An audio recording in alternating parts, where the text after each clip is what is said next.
We can start with some quick intros. I can go first. My name is Molly Wheaton. I'm a co-founder at Earn Better. We're a company that uses AI to help people in the job search. The job search sucks, so we're trying to make it easier for job seekers by giving them a bunch of free tools. Before Earn Better, I spent about 10 years at different tech companies across a bunch of different functions. I'm based in Austin, Texas. Would love to know where folks are tuning in from. I already see that we have a hello from North Carolina. But yeah, comment with your location, and we're excited to be here. Lori from Rebel HR, do you want to do a quick intro? Quick intro. Yeah, I'm Lori from Rebel HR. We are a talent acquisition consulting engagement firm, and I'm sitting in Henderson, Nevada, outside of Las Vegas, but I'm a New York, New Jersey girl at heart, always will be. And yeah, I've been doing this for over 25 years, so I have lots of opinions. You can always find me out here on LinkedIn saying something provocative, but in full transparency around the talent world and the really odd market that we're in right now. But hi. Yeah, thanks for being here, Lori. And +1, she always has some good hot takes on LinkedIn. So if you're looking for truth bombs, follow Lori. But yeah, before we get started, just a quick, why are we here? This is our second episode of Higher Up, and each episode we discuss a common question that we get from job seekers. If you have questions, feel free to comment throughout the episode. We're going to try to stay present in the conversation, but we'll get to questions as we can, and we'll definitely do some live Q&A at the end. And if we don't get to yours, feel free to follow up with us one-on-one. But in addition to a question from job seekers, we also will debunk a myth in each episode about the job search and then highlight some job opportunities. And this week it'll be ones that Lori's working on. But without any further ado, we'll go ahead and kick this off. So the question this week is, are cover letters important? Do recruiters and hiring managers actually read them? Lori, you want to kick us off and then I can chime in after? Sure. I have a definite opinion on this, and I also am aware that my opinion is just my opinion. And on this particular topic, I've actually seen the gamut of all opinions on this from recruiters, like valid recruiters. So I think I want to preface by saying in some area, it's to some degree, it depends on the industry, the companies, the formality of those companies, the progressive or lack of progressiveness in those companies. That's what I've seen as a distinction. And for more context, I've been in the tech startup world for a long time, right? So a more progressive environment that says scrap the old playbooks and the status quo and what's the best thing for us to be doing. With that said, no, we don't like cover letters. I don't like cover letters. Why? Because most of them say the same thing. Okay. There's these templates for cover letters out there. And for the most part, they all are very repetitive of high level, fluffy information that doesn't really tell me anything. There are a small percentage of cases, and I'm going to actually name them, where a cover letter is useful in very specific scenarios.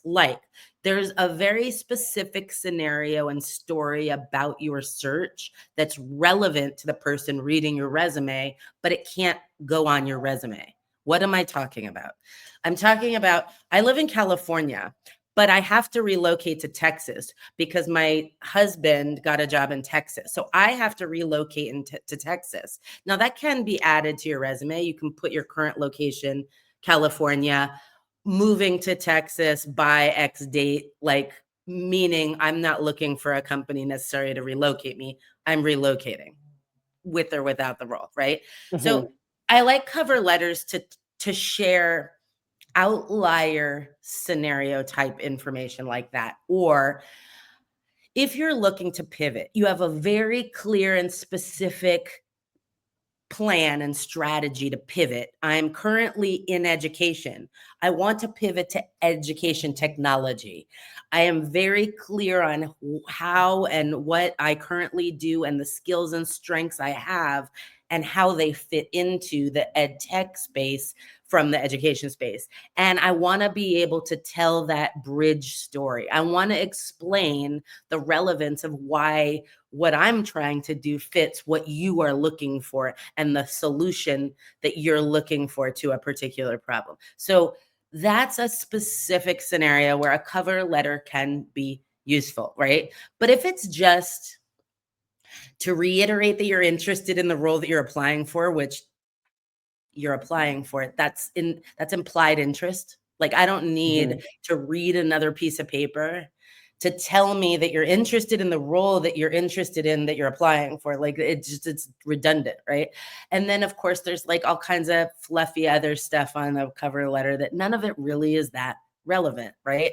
Like, I think it's great that you have 3 dogs and wonderful that you just traveled to, to Ireland last year. And, all those things are super exciting. And actually, I do like to hear all that stuff in a recruiting screen call, but like, I'm not going to probably read your cover letter. That's in this scenario. That's in the tech world, the fast-paced, progressive world of, we're not doing that, the status quo per se. And I've seen a lot of other opinions on it. Like, Molly, you probably have some other opinions to share. And by the way, if you do have to do a cover letter, because in spite of what I'm telling you, a lot of companies right now are asking for them. My theory is it's to intentionally reduce the applicant volume. It's intentional friction designed to turn certain people off and to reduce the number of applicants that we have to go through. I think that might be it. So if you do have to do it, though, Earn Better has an amazing tool. I don't know if, this whole thing is not about plugging anything either of us are doing, but I have personally used the Earn Better cover letter tool. And if you absolutely have to use, provide one because they're asking for it and it's mandatory, this is a 3-minute option that works well. Okay. That's my take. No, honestly, I kind of wish I went first because you touched on some of the things I was going to do. No, it's totally fine. I stole Molly's thunder. It's all right. It's all right. I think to start, it is subjective and it varies from person to person. For example, I fall in Lori's camp where I don't really love cover letters. One of my co-founders loves them and he reads them when we're hiring. And so it is hard to say, put a blanket statement out there. I personally will read them once I'm serious about a candidate. Like, if I've narrowed it down to 3 or 4, I'll usually do like a cursory glance to see if something, jumps out or helps the candidate stand out. But that's after making a determination that they're a good fit. And so, if you're starting with a huge volume at the top of funnel, there's going to be a lot of cover letters that are straight up not read. Yeah. I agree with Laurie that cover letters can be helpful in some scenarios, like the 2 I was going to call out were explaining a transition, similar to her example, if you're moving or you're pivoting from one field to another. It could also be helpful in explaining a gap, what you were doing during your gap. And then I think this only applies to a very small percentage, but if you can really show your excitement about a specific company, like why the mission or vision or values really align with you. And again, not just some fluffy jargon that's, a sentence or 2, but if there's something about it that really calls your name and that's why you're super excited, I think that it can be helpful in those scenarios. All that said, even though I don't particularly love them or read them, if they're required or optional, it can be a good idea to put a little bit of effort into it because you never know the type of recruiter or hiring manager on the other end. And it could be somebody who likes cover letters. And, I would suggest having a base that you can use and don't drive yourself crazy tailoring it for roles unless you're super interested. And then, as Laurie said, there's definitely a lot of free AI tools out there. We've got one at Earn Better, and we'll tailor a cover letter for you. if you do use that option, I recommend reviewing it. It's an AI generated document. Make sure it resonates, edit as you see fit. But yeah, and at a high level, I don't love them and I don't read them very often. I will say this though, like if you're going to use an AI solution, if you're going to submit a cover letter, like I do think it's great to use the AI solutions, but like have maybe one or two sentences that is really, indicative of your personality, that it highlights and demonstrates who you actually are. Like tell a joke, make them laugh. It is an opportunity to stand out. Like there aren't many ways to stand out in our current process systems at top of applicant funnels. It's difficult because resumes and cover letters all are very, very similar, especially now with AI. So when you have an opportunity to actually stand out and like show some color and like pizzazz, maybe do that. Like Yeah.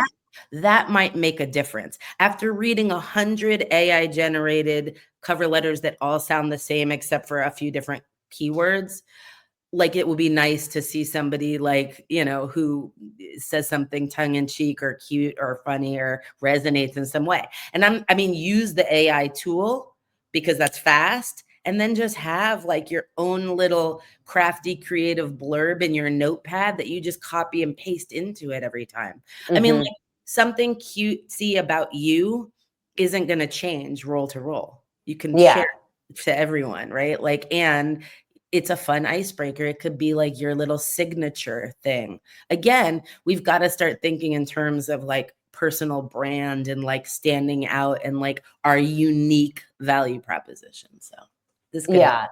And it could be a way to help you, showcase a little of your personality or about you and jump off the paper a little bit versus like what you can showcase in a resume. And it might help you make a connection with whoever's reading it on the other end. But yeah, I would not advise spending a ton of time customizing and tailoring cover letters because I think there is a large majority of folks who are not reading them. Agree. That we have. So yeah. At least in like the first round of screening. And it might be once it gets down to the hiring manager and they're down to 3 or 4 candidates, then maybe they will read those more frequently. So I would say submit them when, obviously if they're required, and if they're optional, I would still recommend submitting it, but don't, drive yourself nuts trying to make it perfect. Have fun with it. Yeah. Have fun with look, this is my motto. Have fun with everything you do and life is less hard. Like, and apply that to everything. Yeah, totally. +1, especially today.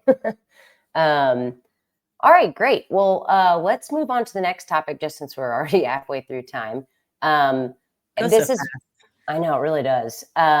So how recruiters review resumes. This is a stat I see a lot is recruiters spend 6 seconds reviewing resumes. Yeah. So like, I can go first or you can? No, you go first this time. Okay. I don't want to repeat. Yeah. I don't want to take your stuff. So I think in some cases that could be true, but it is super generalized and typically probably like some sort of clickbait. If a recruiter can tell immediately that you are not going to be a good fit, just at a quick glance, looking at your most recent experience, your most recent job titles, they might only spend 6 seconds in understanding, like, I know this person is not the one that I'm looking for. But if you have the experience that they're looking for and, seem qualified, a recruiter would spend more than 6 seconds looking at your resume. So in my opinion, maybe it averages out to something around there. But I think the point is you want to spend time making sure your resume is in good shape and it reflects why you're a good fit for a specific role. But if you're reaching and you only have like 50% of the qualifications or requirements, it's not going to get a long review period because they're going to be able to tell really quickly this person could be a fit or is absolutely not a fit. So kind of similar to the cover letter advice, I would not spend a ton of time customizing your resume for specific roles. Again, we have a tool that could do this for you, and then you can like edit it and add to it as you see fit. But if you're not a great fit, you're probably going to be wasting your time trying to customize your resume. It's just like, I would be more strategic and focused in your search, looking for jobs where you are a great fit versus trying to kind of, I hate this saying, but like putting lipstick on a pig. If you're trying to like morph your background into what they're looking for, but you don't have it, it's not going to pass the sniff test. Lori, I don't know what you would add there. Well, I'm going to just share my process, because right now I'm actually like doing some in the weeds volume recruiting work, and it's not even volume recruiting work. The volume of the actual roles available. No, the volume is in the applicants coming in. So I very recently have experience dealing with hundreds and hundreds and hundreds of applicants for one role. Here's what I do. So like the 6-second thing again, yeah, that's way too much of a generalization. And there's, like all of those kinds of clickbait takes on LinkedIn, there's intentionally no context nor nuance. Otherwise, it wouldn't attract the level of engagement. The whole point is, when you take the context and nuance out, it's inflammatory to somebody, to many, and you're going to get a lot of engagement because of that, right? So I guess it's a strategy, but here I am and here we are to clarify this a little bit. So I also seen the heat map of where eyes go on the resume, and I like laugh my ass off at that too, excuse my French, because the reality is, like, resumes even aren't all set up the same way. Like, that's not real. That's not real. My eyes aren't trained like to a certain pattern over and over and over again. I have a brain and a critical thinking capacity, and I use it when I screen resumes. But here's what it looks like. First pass, I'm going through quickly, okay? And that 6 seconds, yes, I would say it doesn't take much more than 6, although I'm probably a little slower than many, because again, I'm not trained to just be like a bot and like check boxes. Like, I think about what I'm looking at. And there are lots of cases where even if somebody's not a perfect fit, they may have something I think could be valuable and relevant, and I will take the time to look at that. But first swath is, yeah, about 6, 7, 8, maybe 10 seconds to see you don't fit. That's easy to see you don't fit. But then I go back. So that clears out like 80% maybe or better of all the applicants. Then I go back and look at everyone again longer. So by getting the 80% out via 6, 7 second screens, because there's no way that you can fit the role. Like, I can see that very quickly. Then I can spend more time on the 20% and the nuance and the context and looking at what and where and the combination of experiences they've had. I know maybe some modern recruiters, I've seen this maybe lately, are just like looking at the very last 2 job titles, and if they aren't exactly what we're hiring for, it's a no. I've been recruiting for too long to do that, because I know some of the best people that we found in all my years of experience didn't fit some perfect target profile, right? So I do take a second pass through, and I'm going to say on the 20%, I spend a good few minutes on each resume and really understanding the person's background, maybe looking at LinkedIn. Are they active out here? Are they, a thought leader in their space? Like, that's when I really start being more, detailed and thorough. Yeah. And then I can make better decisions. If I'm trying to get through the entire 300 applicants and whittle down to 20 really great fits, and I'm trying to do that at 6 seconds per resume, I'm probably not very good at what I do. Yeah. No, I think that resonates. And it's like the 6 seconds is likely true for the folks that are not good fits and kind of doing the first round of elimination. But for the folks that are, it would be really tough to be able to make that decision in 6 seconds. Even if you're 80%, 85% qualified, 90% qualified, you're getting more than 6 seconds. Unless, caveat, again, everything we say on these depends on the market, right? 4 years ago, 3 years ago, when we couldn't find any talent, we weren't screening anyone out in 6 seconds. If they had 50% quals, we might be reaching out. Like, again, supply, demand, free market capitalism, that is the underpinning of how we operate. Like, we are, Yeah. everybody's working for revenue generating businesses here. Like, we have to do what makes sense and aligns. And that isn't always what's best for the job seeker masses. Like, and that's unfortunate. But I also think 100% of the time, knowing and understanding the climate, the market, and the strategies utilized in those markets and why is to your advantage. Like, yes, you can get mad about what is. That's not a great use of energy. But what is how do I leverage the truth of what is to be the best applicant I can be? That's Yeah. what this is about. I don't come out here to provocatively share unpopular truths with people because I want to upset them. I want to empower you. You absolutely can always be more strategic in Mhm. your job search if you know exactly what you're dealing with. Yeah. That's what And we're here for. And also, I love that point, like control what you can control. And if you know what's happening in the market, that can help you understand where to spend more time. And then also where to not necessarily, give yourself more headaches because it's going to happen. And really good point too about like right now it's an employer's market. There's like a high influx of candidates to every single job posting. But if this was 3 years ago, it would have been the inverse. And recruiters would be, to Lori's point, looking for folks that were a 50% fit, but maybe they had something in their background that was transferable and would make them a good fit. So Plus, right there's now, less overall applicants and more time can be spent on each, yeah, right? Like, exactly. yeah, bandwidth is a Um, reality and we only have what we have. Exactly. And a lot of, as just like there's been a lot of layoffs, TA teams and recruiting teams have been hit hard. So a lot of these teams are operating more leanly than they ever have. And so they have fewer people filling more roles. And That's so, right. like, in some cases, they have to do what they have to do in order to get by. That's right. Everyone's walking on eggshells too and trying to not be the next person laid off. Yeah, Right. exactly. So is it time to die on the hill of, candidate experience right now? Probably not. That's what's happening.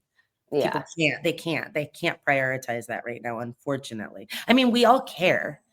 Like, I care a lot about candidate experience, and I still have to be strategic to keep my job in the scheme of what we're actually dealing with. So that's the reality. It's the stinky reality. Yeah, totally. There's a lot of people out there who wish they could be doing more, but their hands are sort of tied. And it's also going to fall on deaf ears even if they spoke up internally in their organization about it. Or Yeah. that's a generalization, but you guys get what I'm saying. I'm seeing a couple comments. I would love to respond to Lori W's question, not just because you have the same name and spelled right. But so she said, how would you handle your last job title that is deceiving? The title doesn't really align with all responsibilities. This is a phenomenal question. Okay. Your resume is a piece of marketing collateral. It is to market you and your background. Okay. Include your actual title, but then this is what I do. I would include my actual title, and then in parentheses, I would put what is the common, general, industry-wide known version of that. Here's one that gets misconstrued a lot. So like solutions consultant, pre-sales engineer, there's like systems engineer. There's like 12 names for a very, very similar hybrid selling and tech hand role. And like, it's really important that if your company has some funky, cool kind of title, but it doesn't resonate anywhere else but your company, that you do distinguish what the common terms are. Right. And if you don't know what the common terms are, you can just put what you were, like a few words of what you did. Right. Like I have technical pre-selling. Yeah, no, I totally agree. And I actually have a personal experience I can pull this from. My last company we had some like weird internal naming conventions for job titles. And at one point I was in worker operations, which was recruiting and sourcing. So it's like, Yeah. I would put that in on my resume because that's going to resonate with a hiring manager. Whereas if they see worker operations, they're gonna be like, what the heck is this? Right. And so, if you do work somewhere where your title, it doesn't necessarily reflect what it is in the market, I would certainly add that. And 100%. Remember, this document is the purpose of it is to market you and to clearly explain explicitly what you bring to the table, what your experience is, and like what you're really great at. That should all come through. Oh, yeah, and if you've sold anything, please say what you sell and to who. I thought that was like common sense, but I'm not seeing that at all. Like very generic descriptions that I don't know if you're selling Girl Scout cookies door to door or SaaS technology to, mid-market manufacturing companies. But see how easy that was? I'm selling SaaS to mid-market manufacturing companies. Like that's a who. That's a what. That's a yeah. description that resonates with us as recruiters. Anyway, I know that we have to transition to the next thing, which is highlighting jobs. That's what you're all really here for, right? So now, I can't talk about the name of the company right now because I am working on behalf of a staffing company, but we're embedded and we're doing a lot of work directly with this company exclusively. So I'm right now actively looking for people who have been selling, okay? It could be as little as 1 year of closing deals to, up to 10 plus years of selling and closing deals, although you'll probably be out of the comp range at that point, if I'm being very honest. But so this is great for junior sellers. Anyone selling anything that fully integrates with Oracle Fusion or SAP. We're talking about ERP technology solutions, okay? ERP SaaS solutions that fully integrate with Oracle Fusion or SAP. So like you sold NetSuite, you were at NetSuite, or you were at a consulting company selling NetSuite or anything along that line. So we're talking about finance, we're talking about back-end technology that, connects all the operational dots in the company. If you've sold technology like that and have been closing even for just a year, right? This isn't an SDR role, this is an AE role, but there are SMB, mid-market, and enterprise level roles. But this enterprise level role is a lower bar than many other enterprise roles. So even if you've been selling, SMB and mid-market for 5 years, you could get an enterprise role in this company, okay? If this describes you and you're actively looking or seeking something, but this is what your background looks like, please ping me in LinkedIn. I'm, very available. I actually have a lot of posts out there. If you don't have an email, you can just comment on one of my posts and I will go look at you, I'll look at your background. But yes, sales. In down markets, sales usually comes up first. Why? We have to get the revenue up so we can support hiring all the other functions. Okay. So come on, salespeople, you're going to save the rest of us. Let's go. Yeah. It is very much a leading indicator that if the company's hiring salespeople, hopefully there's some other ones that are coming afterwards. That's right. Okay, great. And then I saw one other comment. So it's from Cassandra about earlier. She said my job titles don't match to what people expect. And then she comments that she was a purchasing manager, but it was a small business. So everybody had manager in their title and she didn't have to supervise anyone. I don't know exactly what the question is, but it might, I think it's probably the conception or the connection between somebody seeing manager and then thinking that she actually managed people. Which you can clarify in the body of your resume. In the bullet, you can clarify that. Part of a purchasing team of 4, no direct reports. Yeah. Done. Yes. Somehow notate that it was an individual contributor role. Absolutely. Yeah. And recruiters should be looking, but of course they're going to reach out to you anyway, and you'll just have to clarify and that's okay. And you know what? A lot of management roles don't require previous management experience necessarily. If that's something you want to do, express that. Yeah, totally. Somebody else asked if any positions for a project manager. Don't know if you have any of those in No, unfortunately, that's one of the areas. That's one of the areas I've seen hardest hit right now: project work, copywriting. Why? We've introduced a lot of tools that do a lot of project management work, and as well as writing and other things like that. So we have not gotten back up on project work. Project managers are like they can be lived without. It makes everyone else's job harder, but like it's like one of those luxury roles that gets, not like it's awesome to work with good project managers, and they're usually the first to go with recruiters and, copywriters and stuff that can be lived without, unfortunately. With that said, project managers have crap tons of transferable skills. Just because that's what you've been doesn't mean that's all you can do. A good project manager can do a lot of other things. And I actually, if you want to reach out to me, I could look at your background and give you some ideas around how I would take the industry and your project work and find the right operational role within a similar company. Good stuff. Yep, good comment. Someone said lots of customer success positions that require PM. So definitely. Yes, absolutely. That's that combination of really good project skills and organization and timelining, but also really great people skills. That's that hybrid customer success, 100%. Yep. All right. Well, we're already 2 minutes over. I see a couple other comments. You all can reach out and I'm happy to answer. I know, feel free. Absolutely. And thank you again to everybody who joined today. We're going to do another one of these, maybe in December. Lori and I will get together and align on a date, but let us know if there's any feedback, things you'd want to hear more of, less of, anything that you want us to cover. But otherwise, thank you to everybody joining, and we're sending good vibes to everybody, and we hope folks land great jobs soon. And share this with anyone who could use it, please, in your network. Cool. Definitely. All right. Bye, everybody. Ciao.